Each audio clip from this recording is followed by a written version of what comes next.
Жаңарык айыл өкмөтү менен Куршап айылын бөлүп турган чоң сайда шагыл жүктөгөн жүк ташуучу унаалардын аягы таңзаардан кечке чейин үзүлбөйт. Чоң сайда шагыл жүктөгө айыл өкмөтү тыюу салганбыз дейт. Сала берет, кайраям эле же бир жолу жаап таштабайт.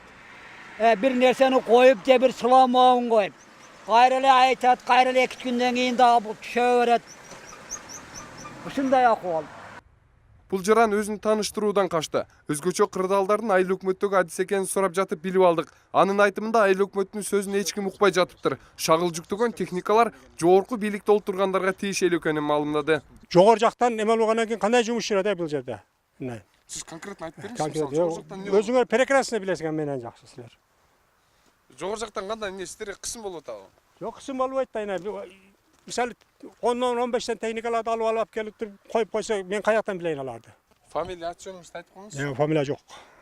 Мен турган жер Жаңарык айыл өкмөтүнө караштуу сай. Ал эми бул жерден шагыл алууга жергиликтүү бийлик жана тийиштүү органдар тыюу салган болсо, бул жердеги ишкерлер дагы да болсо өз ишин токтоткон жок. Мындан 15 мүнөттөн мурун гана дал ушул менин аркамда сайда шагыл жүктөп жаткан КАМАЗдарды жана экскаваторлорду көргөн болсок, ал эми айыл өкмөт кызматкерлери менен чогуу келгенде алар көздөн кайын болушту.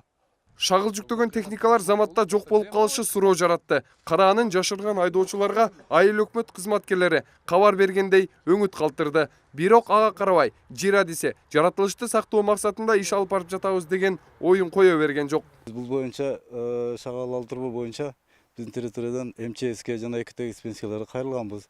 Алар келип текшерип кетишкен. Олар дагы келтирип баягыдай немелерин берип кетишкен. Эскертмелерин ешкимге алдырбаш үчүн. Булардын немесине. Бүгүнкү күндө эмнеге кайрадан эле шагыл алып атат? Жана өзүңүз көрдүңүз, биз кирип келатканда машина ушул жерден шагыл алып жүктөп чыгып кетти. Аны билбейт экенмин. Биз эчкимге макулдук да бербейбиз, уруксат да бербейбиз. Биз толук көзөмөл гана жүргүзөбүз, анан башка эч нерсе делбейм мен шагалды алгандарга. Биз эми постоянный контроль кыла бербейт экенбиз да. Аларга сүйлөшүп, ал жерден дарыянын боюнан айдап чыккан күндөрүбүз бар. Кара Суу райондук ЭКТ инспекциянын орун басары бул ишти сырттан кара билип, толук материал менен тааныштыгы жоктугун айтып жатып, араңдан жооп берди. ЭКТ инспекция кызматкери чара көрөбүз дегенине карабай, сай ичиндеги өз билемдик менен иш алып барган жарандардын жумушу үзгүлтүксүз жүрүп келет. Алдыдагы күндөрдө дагы текшерилерин аталган кызматкерлер билдиришти. Биз бир жолу барып, 3 жолу барып, ал жер боюнча биз барганда ал жердегилер өздөрүн карматпай, дарыянын нарагына, берагына өтүп, техникалар менен өтүп качып кетип калат. Ошондой учурлар да болуп атат.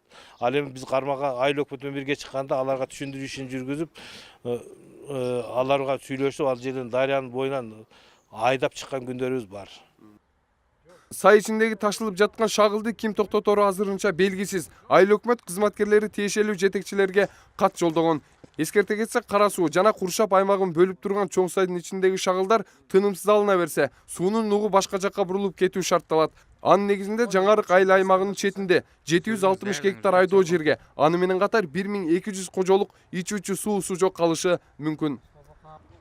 Дат Кашабдан Актилек Акылбек уулу, Нур Ньюс.